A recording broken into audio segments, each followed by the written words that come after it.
On veut continuer notre enseignement dans la parole de Dieu, compléter cette série que nous appelons l'école du ministère. Et on veut apprendre beaucoup de choses durant cette fin de semaine. Est-ce que vous êtes venus ici pour apprendre des choses? Alors, on va apprendre. Gloire à Dieu. Vous pouvez répondre Amen quand c'est bon. Vous dites Amen. Quand c'est pas bon, vous dites Amen quand même. Alléluia. Ça aide le prédicateur. Gloire à Dieu. Si vous n'êtes pas à l'aise de dire Amen parce que vous n'avez pas cette liberté-là, au moins vous pouvez dire Ou si ça fait mal, vous dites ouch, parce que des fois la parole de Dieu, elle est tranchante, quelquefois même plus tranchante qu'une épée quelconque à deux tranchants. Alors des fois, la parole de Dieu vient nous parler, puis elle met le doigt sur quelque chose dans notre vie qui doit changer. Et puis dans ce temps-là, vous dites ouch, et on va comprendre que la parole de Dieu est en train de vous faire du bien. Gloire au Seigneur. Alléluia. Notre étude finalement, c'est vraiment concernant notre position dans le Seigneur Jésus-Christ. Qui nous sommes en Jésus-Christ? Où est-ce qu'on est? Comment est notre position devant lui? Et concernant aussi la grande habilité, en fait c'est une habilité surnaturelle, divine, qu'il nous a donnée pour accomplir tout ce qu'il nous demande dans sa parole. Alors, déjà, vous pouvez comprendre que nous allons bien étudier la parole de Dieu et apprendre beaucoup de choses ensemble, parce que malheureusement, il y a beaucoup d'enfants de Dieu, beaucoup de chrétiens, qui ne savent pas vraiment qui ils sont dans le Seigneur Jésus-Christ. Et j'ai remarqué que dans nos églises, il y a beaucoup de complexes d'infériorité parce que justement, nous ne connaissons pas notre position élevée dans le Seigneur.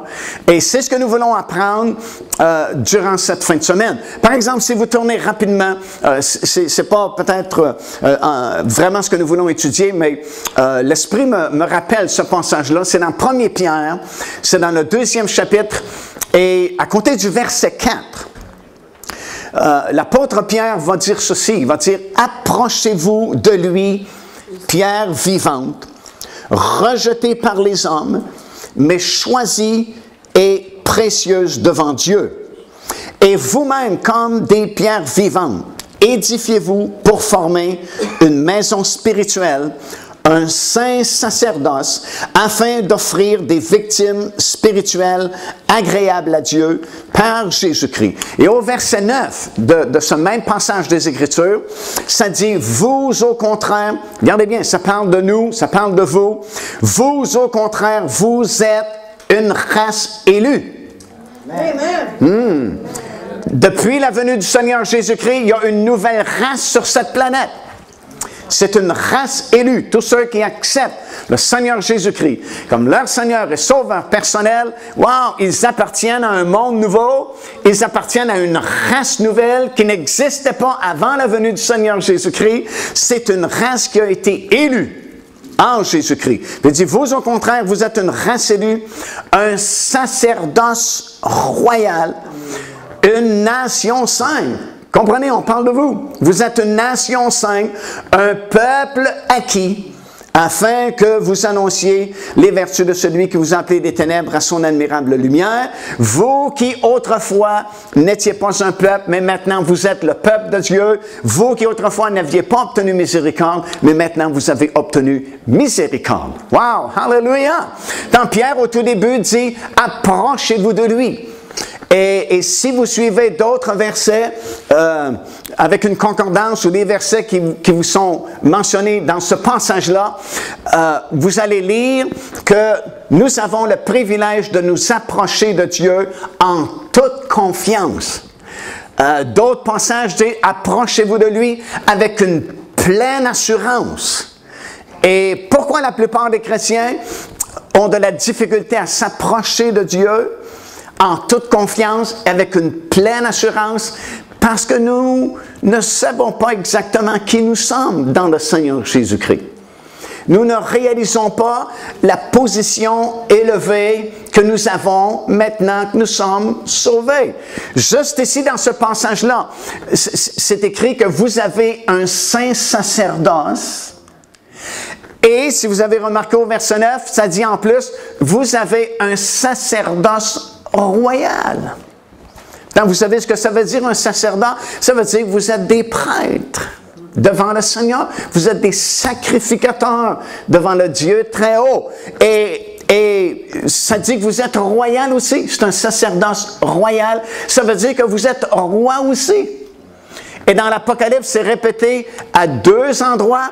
Vous êtes des sacrificateurs et vous êtes des rois. Et si vous regardez, surtout le dimanche matin, la plupart des chrétiens qui viennent à l'église, souvent, ils n'ont pas vraiment l'air d'un roi. Parce qu'habituellement, les rois sont joyeux. Ils sont heureux. Ils ont un beau sourire sur leur visage parce qu'ils sont rois. Parce que si tu es roi, tu ne manques pas de grand-chose. Amen. Je n'ai pas vu beaucoup de rois dans ma vie, mais j'en ai vu quelques-uns, surtout à la télévision. Et je n'ai jamais vu vraiment de roi triste. Avec le visage long, dit « Oh, pauvre de moi, je suis roi, mais je suis tellement triste. » Non, tous les rois que j'ai vus ont l'air heureux. Parce que s'ils sont rois, ils sont à l'aise, ils sont riches, ils ont la révérence, ils ont le service, ils ont tout ce qu'ils ont besoin. Et la Bible déclare que vous êtes roi et sacrificateur. Wow! Hallelujah! Et la journée que ça va descendre dans notre esprit, dans notre cœur, et qu'on va le comprendre par révélation, wow! On va avoir de la difficulté à vous garder assis, tranquille, sur vos chaises, comme vous êtes ce soir. Parce que si vous réalisez qui vous êtes des prêtres devant Dieu, et vous êtes des rois devant Dieu, vous venez de réaliser la position par excellence que vous occupez devant le Seigneur. Hallelujah! Déjà, si vous comprenez ça, c'est comme énorme. C'est beaucoup.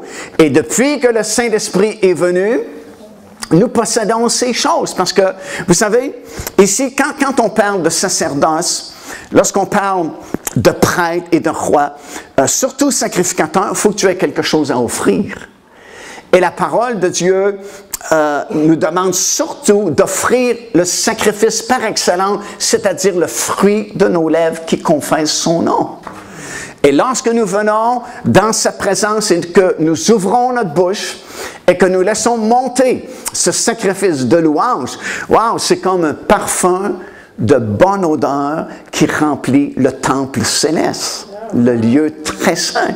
Et c'est l'accomplissement, vous savez, de l'autel des parfums dans le tabernacle autrefois, à Jérusalem, juste devant le voile qui séparait le lieu saint du lieu très saint, la dernière pièce d'ameublement qu'il y avait avant l'endroit où Dieu manifestait sa présence, c'est l'autel des parfums. Et il y avait 2 services à tous les jours qui se faisaient par les prêtres à l'autel des parfums, parce que 2 fois par jour, on appelait ça l'heure de la prière. Le matin, c'était à 9 heures.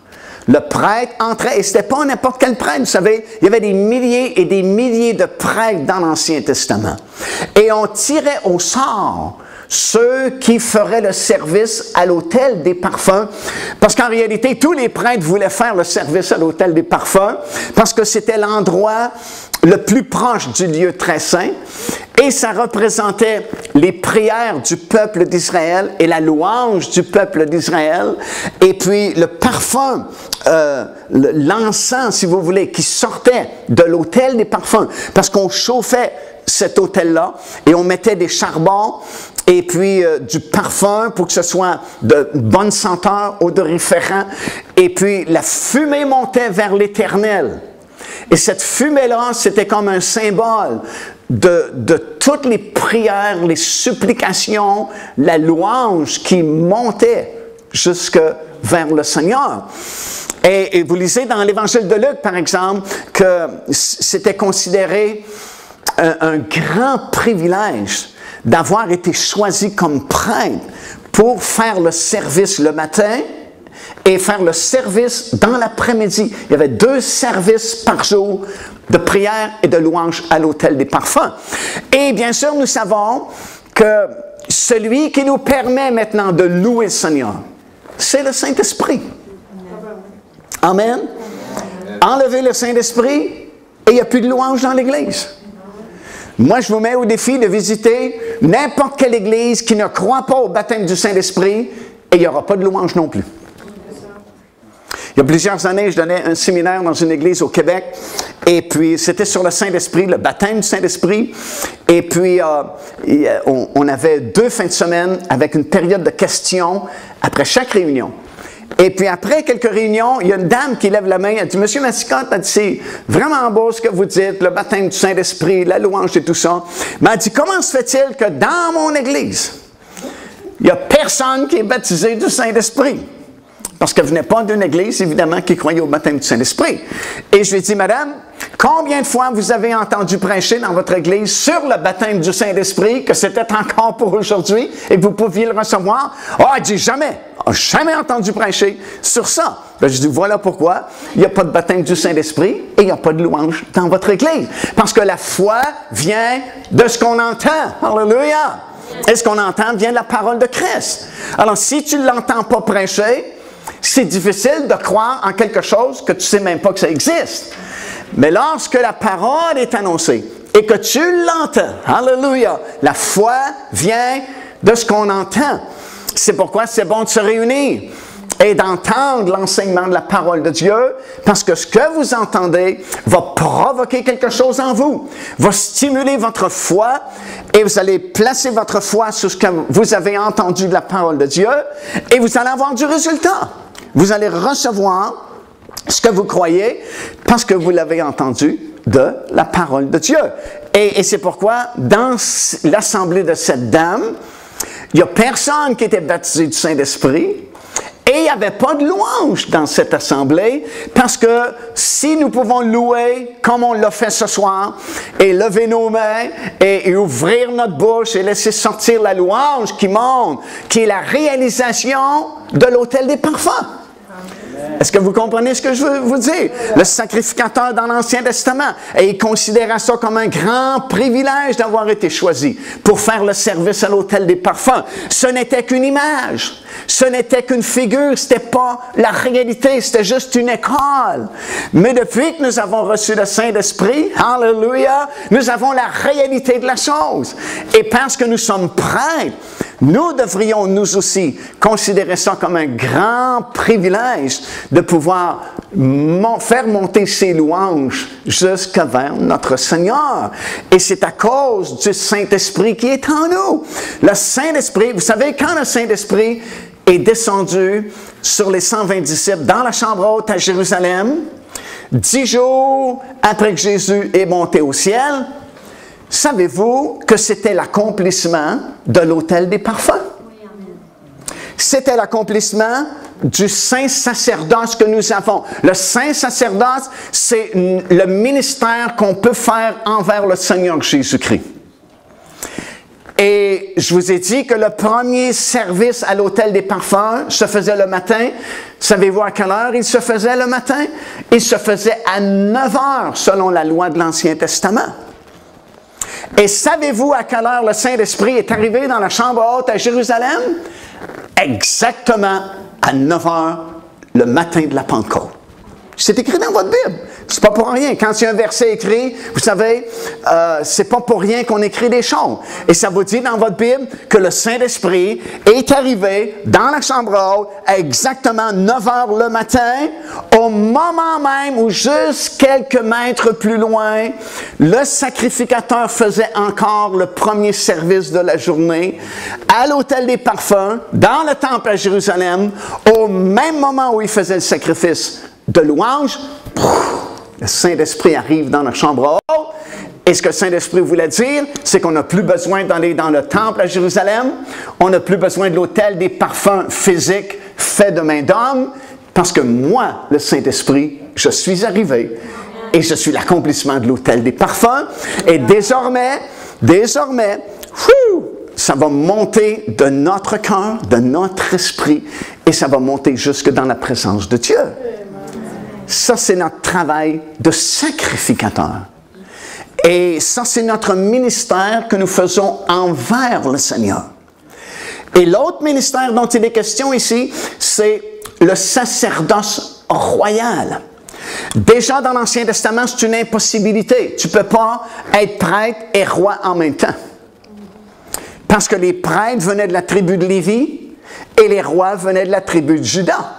Et quelqu'un qui était prêtre ne pouvait pas être roi, comme quelqu'un qui est roi ne pouvait pas être prêtre. Mais sous la Nouvelle Alliance, nous pouvons être les deux en même temps. Nous pouvons être des sacrificateurs et nous pouvons être des rois parce que Jésus est venu selon un rang sacerdotal supérieur. La Bible dit qu'il est venu selon le rang de Melchisédek. Pas selon le rang de Lévi, mais selon le rang de Melchisédek, qui est un rang supérieur à celui de Lévi. Pourquoi est-ce qu'il est supérieur? Parce que Melchisédek, dans l'Ancien Testament, dans le livre de la Genèse, ça dit qu'il était roi de Salem. Salem, c'est l'ancien nom de Jérusalem. Et en même temps, il était sacrificateur du Dieu très haut. Alors, selon le rang de Melchisédek, tu peux être roi et prêtre en même temps, et c'est ce que vous êtes ce soir. Alléluia! Parce que c'est écrit ici, vous avez un sacerdoce royal. Le sacerdoce royal que vous avez, c'est envers les autres. Lorsque vous priez pour les gens, lorsque vous imposez les mains sur les malades, lorsque vous chassez les démons, vous êtes en train de faire votre sacerdoce royal. Et votre sacerdoce royal dépend en grande partie de votre saint sacerdoce. Autrement dit, pourquoi est-ce qu'on n'a pas beaucoup de résultats dans nos églises et que les malades ne sont pas plus guéris et qu'on ne voit pas beaucoup de miracles? Parce que la plupart des chrétiens ne font pas le ministère envers le Seigneur. Et c'est là qu'est la source, c'est là qu'on va charger notre batterie spirituelle. Quand tu vas dans le lieu très saint, et tu passes du temps dans la présence de Dieu et que tu loues le Seigneur, tu adores le Seigneur, tu es en train de refaire tes forces. Tu es en train de recharger ta batterie spirituelle et puis quand la batterie est chargée, ben, tu peux dépanner les autres qui sont mal pris. Là, tu peux faire ton sacerdoce royal. Et le sacerdoce royal, c'est le deuxième service à l'Hôtel des Parfums. Savez-vous à quelle heure se faisait le deuxième service de la journée? Il se faisait exactement à 3 heures de l'après-midi. 15 heures, 3 heures de l'après-midi. Et dans la même journée, écoutez bien, à 9 heures le matin, le Saint-Esprit descend sur les 120, ce qui veut dire on n'a plus besoin de l'Hôtel des Parfums physique, parce que je suis votre Hôtel des Parfums. Et ça dit dans le 3e chapitre du livre des Actes des Apôtres que Pierre et Jean montaient au temple. À quelle heure? À l'heure de la prière. C'est quoi l'heure de la prière, la même journée, l'après-midi? 3 heures l'après-midi. Et c'est pourquoi c'est écrit encore une fois dans votre Bible que lorsque Pierre a dit à cet homme, « Je n'ai ni or ni argent, mais ce que j'ai, je te le donne. » Et le prenant par la main droite, il lève cet homme qui se tient debout, complètement guéri. La Bible dit qu'il était exactement 3 heures de l'après-midi. Alléluia! Alors, vous comprenez peut-être quelque chose? Nous sommes des sacrificateurs. Nous faisons un ministère envers lui qui nous permet de faire après un ministère royal envers les autres. Et si vous êtes conscient de cela, ben vous n'êtes plus un pauvre pécheur perdu le dimanche matin dans une église en quelque part, mais vous êtes quelqu'un de fort, de puissant, qui possède l'autorité du Seigneur Jésus-Christ. Vous êtes des sacrificateurs, vous êtes des rois, alléluia, qui pouvaient rendre un service énorme à la population de votre ville. Wow, alléluia. Ça vaut une bonne main d'applaudissement. Gloire au Seigneur. Alléluia. Parce que comprenez, lorsqu'on se réunit comme nous faisons ce soir, la première partie de la réunion, ce n'est pas pour nous, c'est pour le Seigneur. Yes. Comment est-ce qu'on commence nos réunions? On commence à chanter ses cantiques à lui. Amen. On ne chante pas vos cantiques ni mes cantiques. On ne dit pas, « Oh, je t'aime, Roger. » Non, « Je t'aime, Jésus. » Nous faisons un ministère envers lui. Et nous levons nos mains, nous le louons lui, on ne se loue pas nous, nous le louons lui. Alors nous faisons un ministère envers lui. Le début de nos réunions, c'est pour lui. Et il attend chaque fois avec impatience. Ouh, ils vont me louer. Ils vont m'adorer. Alléluia! Et il y a de la joie dans le ciel lorsque nous exerçons notre saint sacerdoce. Et après cela, vient l'enseignement, la prédication. La prédication, c'est pas pour lui, c'est pour nous.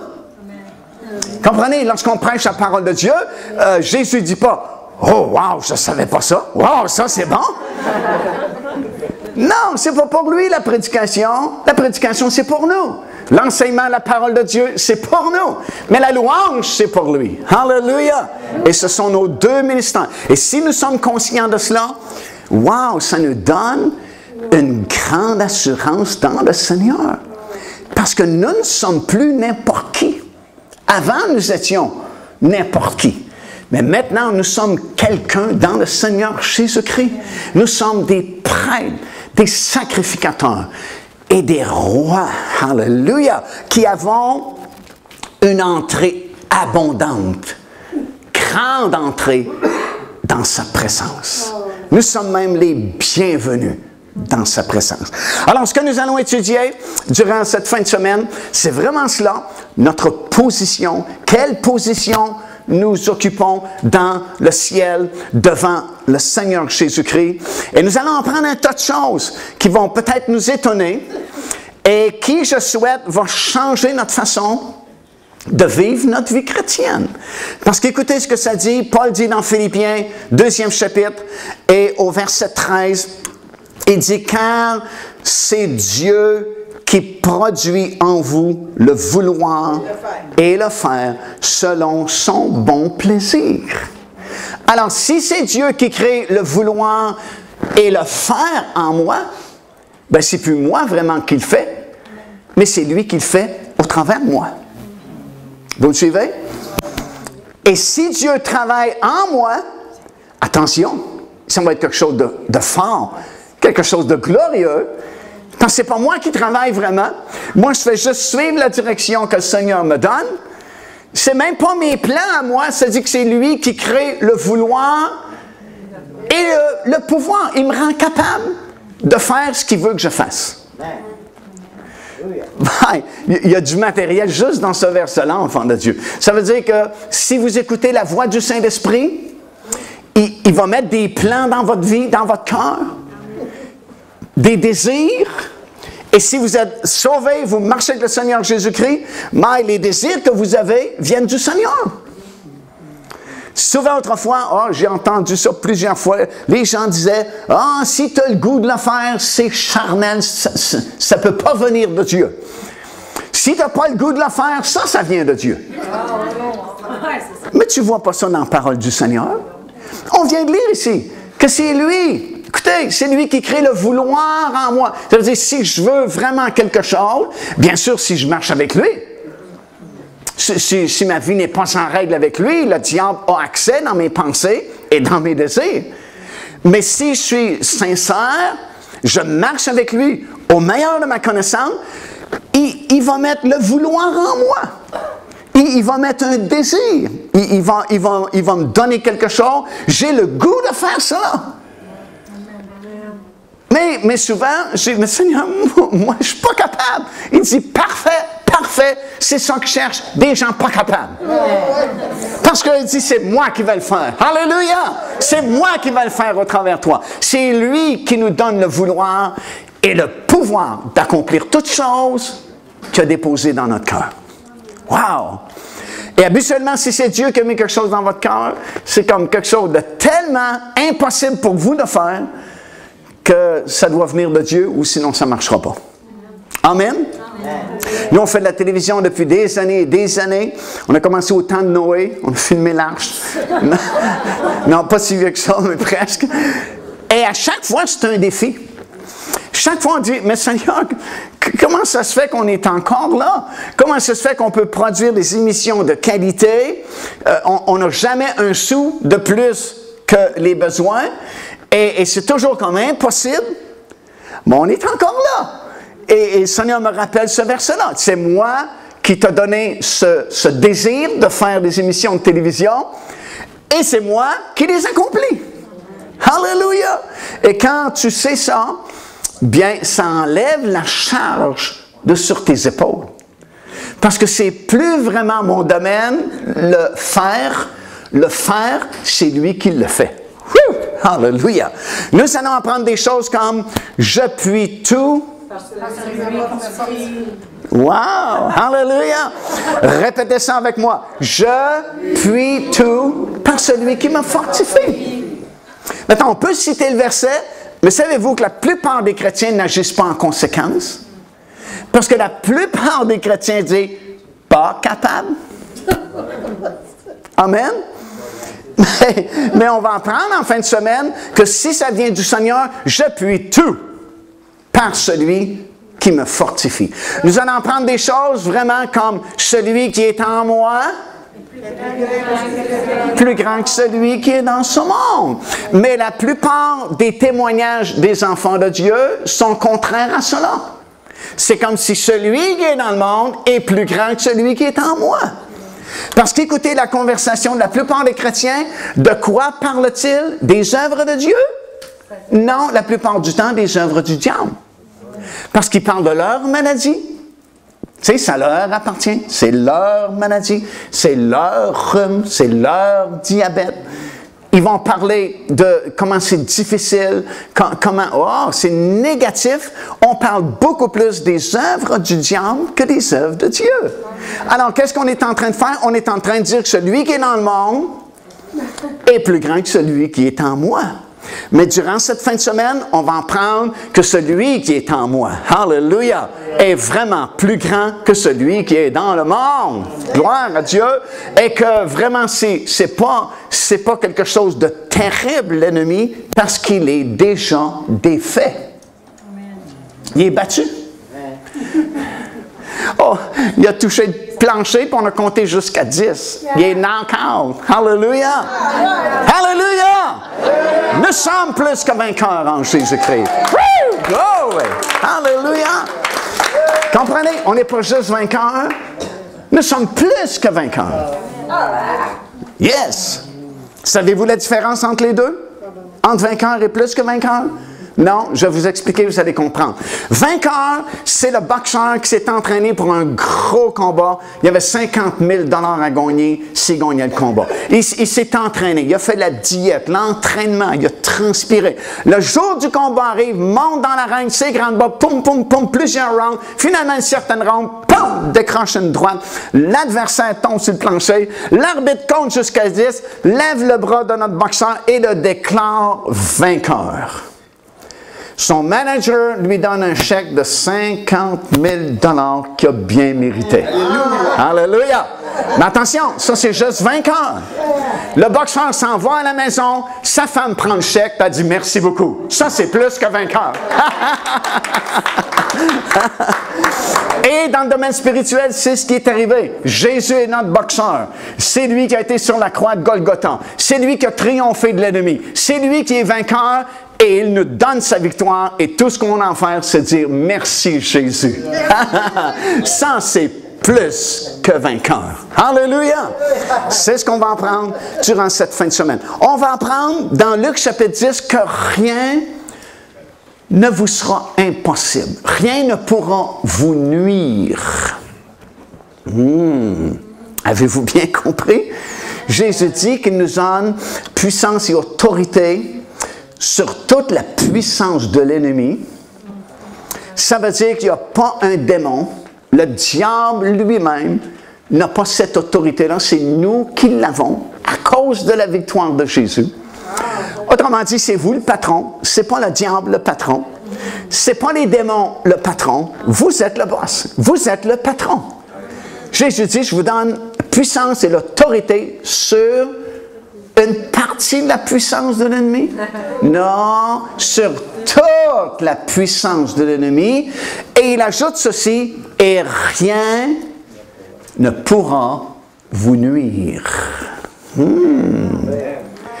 Et nous lisons dans les évangiles que les disciples, à un moment donné, ils sont partis avec la recommandation du Seigneur Jésus d'aller prêcher et puis de guérir les malades et de chasser les démons. Et ils sont venus tout excités. Et savez-vous ce qu'ils ont dit? Et ça, les chrétiens devraient le lire puis le méditer. Et ils ont dit, Seigneur, Seigneur, les démons nous sont soumis en ton nom. Les démons nous sont soumis en ton nom. Ça veut dire, écoutez, vous qui êtes ici dans cette salle ce soir, vous qui êtes sauvés, baptisés du Saint-Esprit, qui avez l'autorité du nom du Seigneur Jésus-Christ, il n'y a pas vraiment un grand combat contre les démons parce qu'ils vous sont soumis au nom du Seigneur Jésus. Et le jour où vous allez prendre conscience de cela, le jour où vous allez réaliser qui vous êtes dans le Seigneur Jésus-Christ, c'est la journée où vous n'avez plus aucun problème avec aucun démon. Parce qu'au nom de Jésus, ils vous sont soumis. C'est pas vous qui êtes soumis à eux, c'est eux qui vous sont soumis. Pas à cause de vous, mais à cause de Jésus qui est en vous. Wow! Hallelujah! Et soudainement, nous allons gagner une grande assurance et on va éliminer des heures et des heures de counseling. Je ne suis pas contre le counseling, mais à un moment donné, vous allez devenir tellement conscient de qui vous êtes que vous n'aurez pas beaucoup besoin de counseling.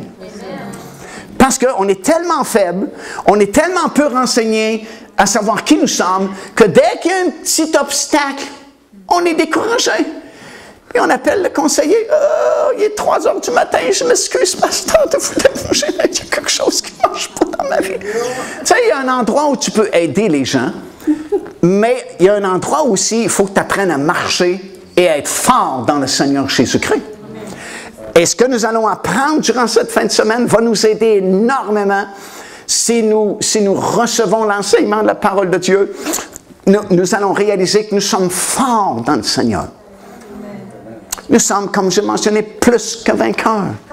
Celui qui est en nous est plus grand que celui qui est dans le monde. Et on ne se laissera pas toucher par un obstacle qui est devant nous, ou une tribulation, ou une épreuve. Wow, comme on dit souvent, ils vont voir rien à notre épreuve. Amen? Comme Paul. Paul vient de quitter Jérusalem, puis il s'embarque vers Rome, vous savez, sur le bateau, la navigation. Et puis en cours de route, ça ne va pas bien parce qu'il leur avait conseillé de ne pas partir, mais de passer l'hiver dans un certain port. Mais, ça dit, se croyant maîtres de leur destin, ils sont quand même partis. Puis est arrivé une espèce de vent contraire. Et puis, tous les hommes de mer, les marins qui pourtant, ils sont habitués à la mer, c'est leur vie. Et ils avaient vraiment peur que le bateau se brise et qu'ils meurent tous. J'ai lu tout à l'heure en m'en venant, il y avait 273 personnes sur ce bateau, comme c'est écrit dans la parole de Dieu. Et puis, ils étaient tous en train de paniquer, mais un ange du Seigneur est apparu à Paul, sur le bateau. Comprenez-vous? Dans votre pire situation, il y a un ange qui peut apparaître soudainement, et qui règle la question. Amen? Ça, j'aime mieux ça que passer 2 heures avec un psychologue. J'ai rien contre des psychologues, mais j'aime mieux un ange qui m'apparaît et dit « Mario, ne crains point, voici ce qui va arriver. » Et c'est ce que l'ange a dit, il a tout expliqué à Paul, ce qui était pour se passer, comment il était pour faire naufrage, mais que personne ne perdrait leur vie s'il écoutait les paroles de Paul. Et Paul a dit à tout l'équipage, « Suivez ce que je vous dis, parce qu'un ange de Dieu m'est apparu, et voici ce qui va nous arriver. » Et c'est exactement ce qui est arrivé. Finalement, le bateau s'est échoué, et ils ont regagné la rive à la nage, c'était sur l'île de Malte, comme vous savez. Et puis tout le monde a eu la vie sauve. Tout le monde a été sauvé. Personne n'est mort, comme l'apôtre Paul l'avait dit. Et voilà qu'ils sont sur cette île. Les habitants de l'île n'ont jamais entendu parler du Seigneur Jésus-Christ. Ils connaissent rien du salut en Jésus-Christ. Et vous savez, il y a encore beaucoup de gens comme ça, même dans nos années 2000. Dans le monde. Et Paul est en train, parce que ça dit qu'ils ont été accueillis à une grande hospitalité, beaucoup d'amitié. Ils les ont reçus, les habitants de l'île, ces naufragés. Ils ont pris soin d'eux, ils ont fait des feux pour les réchauffer. Et la Bible dit que Paul est en train de ramasser quelques feuilles, morceaux de bois pour faire un feu, lorsque soudain il y a une vipère qui sort, attirée par la chaleur, et elle s'enroule autour du bras de Paul. Et les habitants de l'île ont dit, « Oh, cet homme doit être un grand criminel. » Parce que même s'il a été sauvé du naufrage, Dieu ne permet pas qu'il vive. Parce qu'ils étaient certains que la vipère allait piquer dans le bras de l'apôtre et que cette vipère, cette sorte de vipère, lorsqu'elle te pique, c'est la mort. Et puis ça dit qu'il regardait Paul. Regardait parce qu'il est supposé de tomber. Mort. Et savez-vous ce que Paul a fait? Il a pris son portable, il a appelé tout de suite en disant, priez pour moi, j'ai une vipère m'a piqué. Non, savez-vous ce que Paul a fait? Il a secoué la vipère. En voulant dire, débarrasse. Et là, les gens de l'île le regardent parce qu'il est supposé de tomber. Et puis il ne tombe pas. Et puis il n'y a pas de faiblesse non plus. Et là, vous savez ce qu'ils ont dit? Ils ont dit, wow, c'est un Dieu.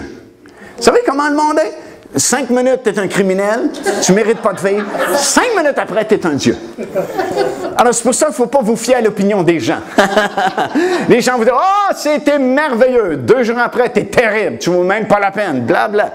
Alors, il ne faut pas s'occuper de l'opinion du monde parce que ça change avec la situation.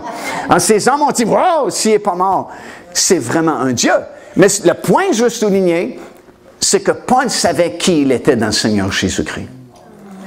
Et il savait que même si une vipère s'était attachée à sa main, à son bras, cette vipère-là ne pouvait pas le faire mourir. Savez-vous pourquoi? Pour plusieurs raisons, mais une bonne raison. Parce que l'ange lui a dit, vous le lirez dans Actes chapitre 27, l'ange lui a dit, tu dois comparaître devant César à Rome. Et l'ange ne peut pas mentir. Il est un messager de la parole de Dieu pour l'apôtre Paul. Alors, même s'il est piqué par une vipère sur l'île de Malte, Paul sait qu'il ne peut pas mourir parce que la parole de Dieu lui a dit, il faut que tu comparaisses devant César. C'est dans le même sens que l'apôtre Pierre savait qu'il ne mourrait pas jeune. Parce qu'après sa résurrection, Jésus les attendait sur le bord de la mer de Tibériade. Eux, ils étaient à la pêche, puis ça ne mordait pas. Et Jésus leur a dit, jetez le filet du côté droit, puis ça s'est rempli de poissons encore une fois. Et lui, il était sur la plage à Tibériade, et il a fait un feu de camp, et il a pris du poisson, je ne sais pas où il les a trouvés, mais il avait déjà fait rôtir du poisson sur ce feu-là. Et puis quand les apôtres sont revenus de cette autre pêche miraculeuse, Jésus a commencé à parler avec l'apôtre Pierre. Et c'est là qu'il lui a demandé, vous savez, 3 fois de suite, Pierre, m'aimes-tu plus que tous les autres? Et on se demande peut-être pourquoi 3 fois la même question. Mais c'est un jeu de mots, c'est vraiment intéressant dans le texte original, parce qu'au début, Jésus utilise le mot agapé, qui est la plus haute forme d'amour. Et Pierre ne peut pas répondre « je t'aime agapé » parce que Pierre n'est pas rendu là. Il répond « je t'aime » avec le mot philéo, un amour fraternel. Et une deuxième fois, Jésus lui demande, m'aimes-tu avec l'amour agapé? Et Pierre lui répond, je t'aime, mais je suis limité dans mon amour, je t'aime avec l'amour philéo, fraternel. Et la troisième fois, on ne peut pas voir cela en français, mais si vous allez dans le texte original, Jésus est descendu au niveau de Pierre. Et plutôt que de lui redemander une troisième fois, m'aimes-tu avec l'amour agapé? Il a dit, m'aimes-tu avec l'amour philéo? Il est descendu au niveau où Pierre est rendu. Et Pierre dit, oui, je t'aime avec l'amour philéo. Alors ça veut dire que le Seigneur, il se met à votre niveau pour que vous puissiez bien comprendre son amour et la puissance qu'il fait résider à l'intérieur de vous.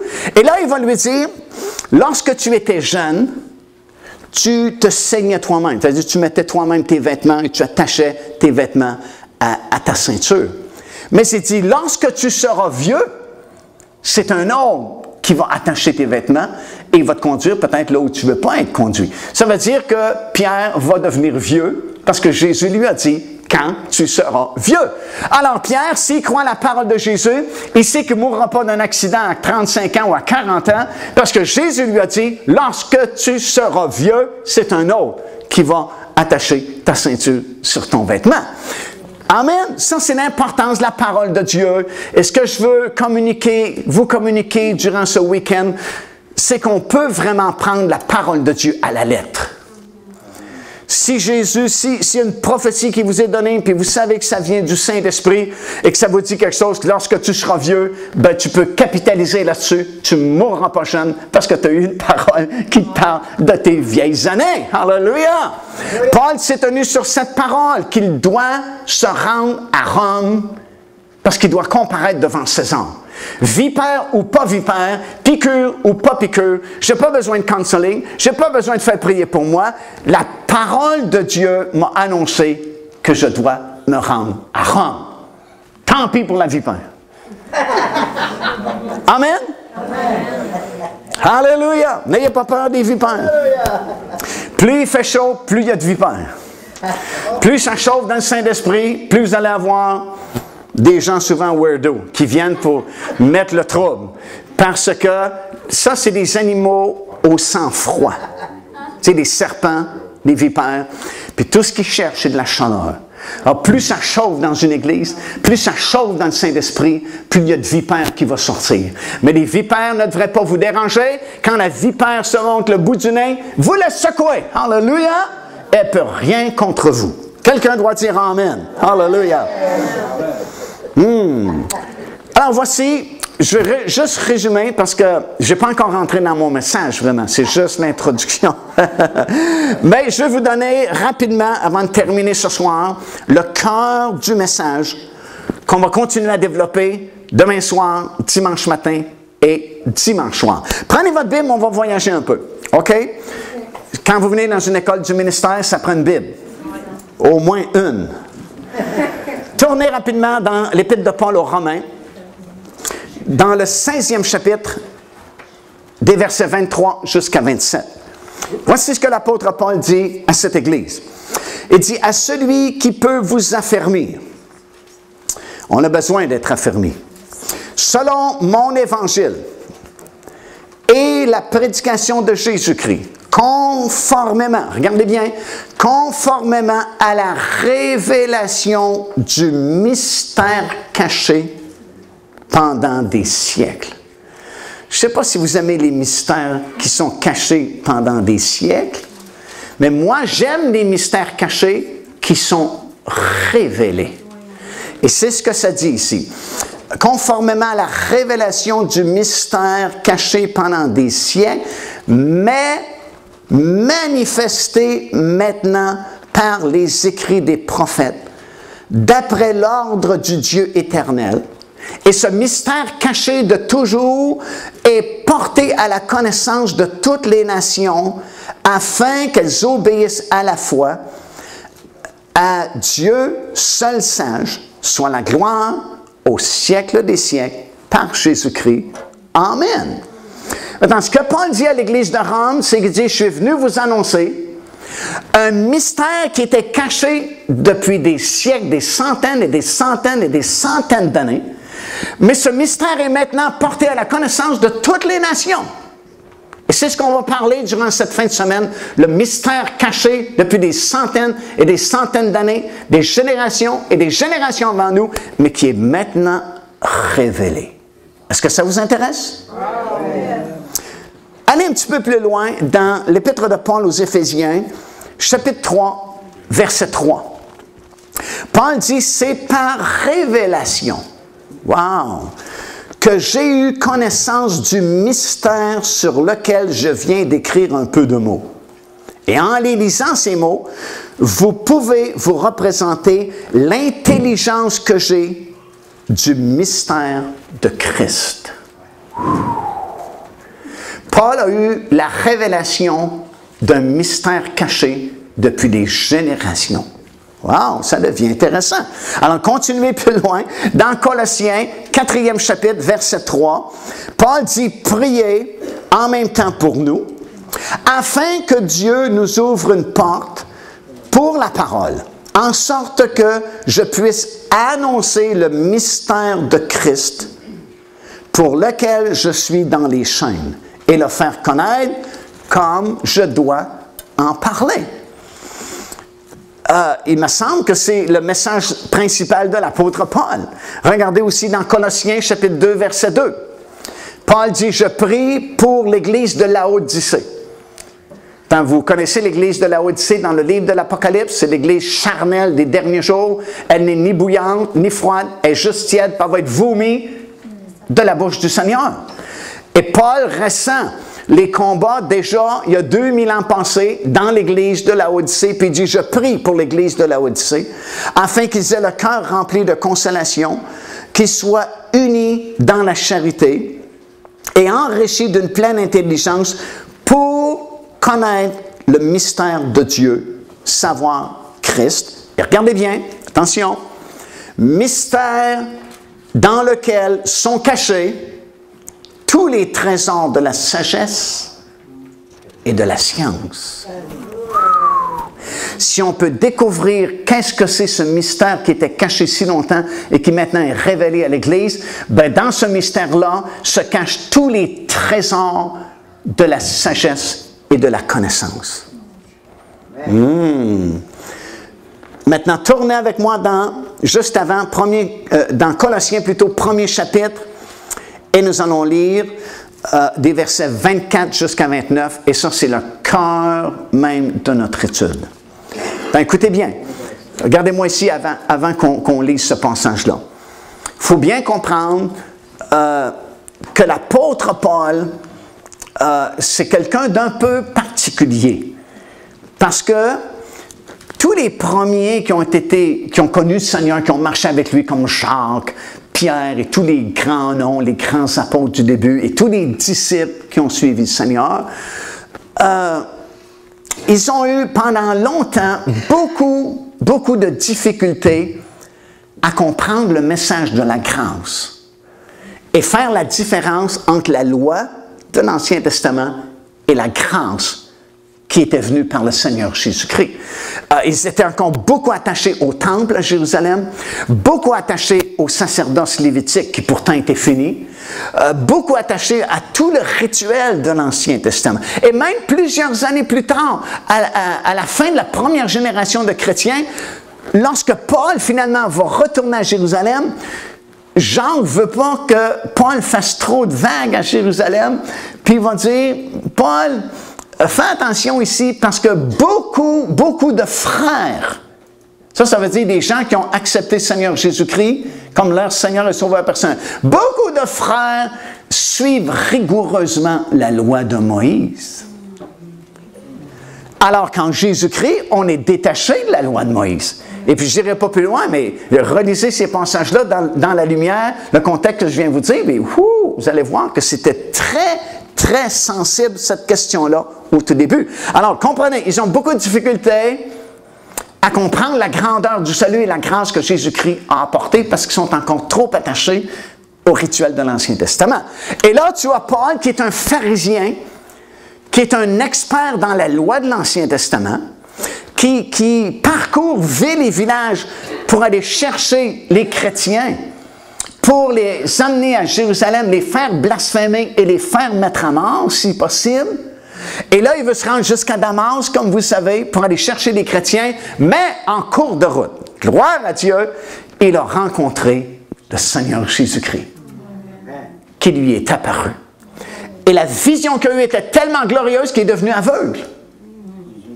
Imaginez le grand Saul de Tarse, parce que ce n'est pas encore l'apôtre Paul, c'est Saul de Tarse, avec tous les galons sur ses choses, s'il y en avait, mais l'autorité des pharisiens, un homme respecté, connu, une grande autorité. Et puis, à Damas, il y avait un homme riche qui l'attendait pour l'accueillir dans sa grande demeure, parce que c'était un honneur de recevoir Saul de Tarse dans sa maison. Et les soldats sont habitué d'obéir à tous les commandements de cet homme. Et là, soudainement, il est aveugle. Et les mêmes soldats qui obéissaient au commandement de Saul de Tarse il y a quelques minutes à peine, mais maintenant, Saul de Tarse est obligé de s'appuyer sur leurs bras parce qu'il ne voit plus rien. Et c'est les soldats qui sont obligés de diriger ce grand Saul de Tarse jusque dans la maison de celui qui devait le recevoir à Damas. Et là, il est dans un appartement de la maison et le Seigneur lui parle. Et le Seigneur lui dit, dans quelques jours d'ici, il y a un de mes serviteurs qui va venir te voir. Son nom est Ananias. Il va prier avec toi, tu vas recouvrir la vue, tu vas être baptisé du Saint-Esprit, il va te baptiser dans l'eau, puis tu vas devenir mon prédicateur. C'est quelque chose, ça. En même temps, le Seigneur apparaît à Ananias, qui est un chrétien dans la ville de Damas. Et Ananias dit simplement, « Me voici, Seigneur. » Ça veut dire qu'il était habitué à des apparitions du Seigneur. Parce que la plupart des chrétiens, si un ange vous apparaissait à 3 heures du matin dans votre chambre, votre première réaction serait « Ah! » Mais Ananias n'a pas dit « Ah! » Il a dit « Me voici, Seigneur. » Et le Seigneur lui dit, va-t'en dans la maison d'une telle personne qui se trouve dans la rue qui s'appelle la Droite, qui existe encore aujourd'hui à Damas. Le Seigneur sait où tu restes. Alléluia. Il connaît ton nom. Il sait même, la Bible dit le nombre de cheveux que tu as sans tête. Il les a comptés. Pour certains, c'était moins long. Mais il connaît toutes choses. Et comprends-tu, Ananias s'est exécuté, frappe à la porte de cette maison, il se présente, je suis Ananias, puis il faut que je voie cet homme Saul de Tarse. Et comprends-tu que quand le maître de la maison, le serviteur a dit à Saul de Tarse, il y a quelqu'un qui veut te voir, il s'appelle Ananias, veux-tu le recevoir? Oui, laisse-les venir. Et c'est comme ça qu'il a prié pour lui, il a été guéri. Et Paul a voulu commencer tout de suite à prêcher la parole de Dieu, mais ça n'a pas fonctionné. Parce que les chrétiens se méfiaient de lui. Et ont voulu, les gens de la ville, attenter à sa vie, si bien qu'ils ont dit, Paul, t'es mieux de partir d'ici parce que tu vas mourir. Puis on l'a caché. Imagine-toi, le grand Saul de Tarse, qui est habitué à donner des ordres. On est obligé de le cacher dans une corbeille, puis le descendre avec une corde le long de la muraille de la ville de Damas durant la nuit. Et nous apprenons que Saul de Tarse s'est enfui au désert. Le désert d'Arabie. Et pendant à peu près 3 ans, il n'a vu personne, sauf le Seigneur et le Saint-Esprit, qui lui a révélé la grandeur du salut en Jésus-Christ. Et c'est pourquoi il dit, je prêche mon évangile. Et c'est pourquoi il va dire, cet évangile, je ne l'ai pas appris de Pierre ou d'un autre à Jérusalem, je l'ai reçu par révélation. Et Pierre dira plus tard, Paul écrit des choses qui sont difficiles quelquefois à comprendre. Parce que lui, le Saint-Esprit, lui a vraiment révélé la grandeur du salut. Et enlevez les épîtres de Paul dans votre Bible, puis vous ne comprenez pas grand-chose au salut en Jésus-Christ. Amen. C'est lui qui nous explique davantage. Et regardez bien ici, on va terminer avec cela. Dans Colossiens, chapitre 1, versets 24 à 29, il dit, « Je me réjouis maintenant de mes souffrances pour vous, et ce qui manque aux souffrances de Christ, je l'achève en ma chair, pour son corps, qui est l'Église. C'est d'elle que j'ai été fait ministre, selon la charge que Dieu m'a donnée auprès de vous, afin que j'annonçasse pleinement la parole de Dieu, ce mystère caché de tout temps, et dans tous les anges, mais révélé maintenant à ses saints, à qui Dieu a voulu faire connaître quelle est la glorieuse richesse de ce mystère parmi les païens, à savoir, attention, voici c'est quoi le mystère caché depuis des générations, mais maintenant révélé, à savoir, Christ en vous, l'espérance de la gloire. C'est lui que nous annonçons, exhortant tout homme et instruisant tout homme en toute sagesse, afin de présenter à Dieu tout homme devenu, attention, devenu parfait en Jésus-Christ. Vous êtes appelés à devenir parfait en Jésus-Christ. Et c'est à quoi, dit-il, je travaille, en combattant avec sa force qui agit puissamment en moi. Wow! Le mystère qui était caché de toute génération et qui maintenant est révélé, c'est Christ est en vous. Et le fait que Christ est en vous, c'est l'espérance de la gloire. Certaines versions disent au verset ici 27, Christ en vous l'espérance de la gloire. La version Rotterdam dit ceci, il l'appelle The Secret Secret. The sacred secret. Le secret sacré.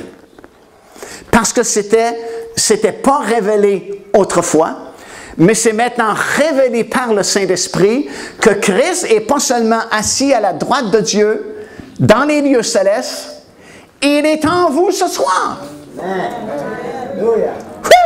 Dis-le à ton voisin, ta voisine, Christ est en toi. Alléluia! Le Seigneur Jésus-Christ, attention, il est ici. Alléluia! C'est la révélation de la nouvelle alliance du Nouveau Testament et c'est la raison pour laquelle ce qu'on va voir demain, dimanche matin, dimanche soir, c'est comme je vous ai dit, on peut déclarer « Je puis tout ». Pourquoi? Parce que Christ est ici. Je suis plus que vainqueur. Pourquoi? Je transporte la présence de Christ avec moi. Alléluia! Christ est venu à l'église ce soir parce que vous êtes venus à la réunion. Vous allez retourner chez vous ce soir. Christ s'en va avec vous chez vous. Alléluia! Vous allez travailler au bureau lundi matin. Christ va travailler au bureau avec vous. Alléluia! Et s'il y a des complications au bureau, vous n'avez pas besoin de paniquer parce que en lui, vous avez le trésor de toute sagesse et de toute connaissance. Il y a quelque chose que vous avez besoin. Vous n'avez pas besoin de crier au monde entier. Vous parlez à celui qui est en vous, qui est plus grand que celui qui est dans le monde. Voilà une espérance bénie. C'est pour ça que Paul dit, Christ en vous, c'est l'espérance de la gloire. Autrement dit, parce que Christ est en vous, la gloire de Dieu est sur le point d'être manifestée. Alléluia! Si vous priez pour les malades, c'est pas vous qui priez vraiment, c'est Jésus qui se sert de vos mains. Alléluia! Et c'est pourquoi je peux prier avec foi, parce que c'est pas moi qui prie, je suis juste une extension du Seigneur Jésus-Christ qui est en moi. Quand je mets mes mains sur quelqu'un pour prier pour sa guérison, c'est Christ qui met ses mains sur lui. Alléluia! Et c'est pourquoi je peux prier avec foi, parce que je ne compte pas sur ma force, mon habilité à moi, mais son habilité à lui qu'il me donne parce que Christ est en moi 24 heures par jour, 365 jours par année, 366 pour les années bissextiles. Alléluia! Il est là continuellement. Et plus je vais prendre conscience de cette grande réalité-là, plus ma vie va changer. Je ne pourrai plus être triste. Je ne pourrai plus piquer une dépression parce que j'ai le trésor en moi de toute sagesse et de toute puissance et de toute connaissance. La Bible, on va le lire durant cette fin de semaine, la Bible dit ceci, « Vous avez tout en lui. » Alléluia! Et si lui est en moi et qu'il est tout, j'ai tout. Amen? Et c'est pourquoi Paul dit encore une fois, le mystère caché de tous les temps qui est maintenant révélé, prenez conscience de cela, connaissez cette vérité-là, Christ est en vous, donc on espère que la gloire de Dieu va être manifestée parce que Christ est en moi. Ça veut dire que si on comprend bien ce qu'on vient de prêcher ce soir, je retourne chez moi avec une grande assurance parce que je ne serai plus jamais seul de toute ma vie. Et j'ai pas seulement quelqu'un en moi, j'ai quelqu'un qui possède tout et qui peut tout. Et c'est lui qui est en moi. Attention! N'importe quel besoin, n'importe quoi que j'ai besoin, je peux puiser dans cette réserve inépuisable. Le Seigneur Jésus-Christ, attention, est en moi. Paul va dire plus tard, on va l'étudier, nous portons ce trésor dans des vases d'argile. Oh, ça vaut la peine de lui donner une bonne main d'applaudissement ce soir. Alléluia! Est-ce qu'on peut se tenir debout en terminant?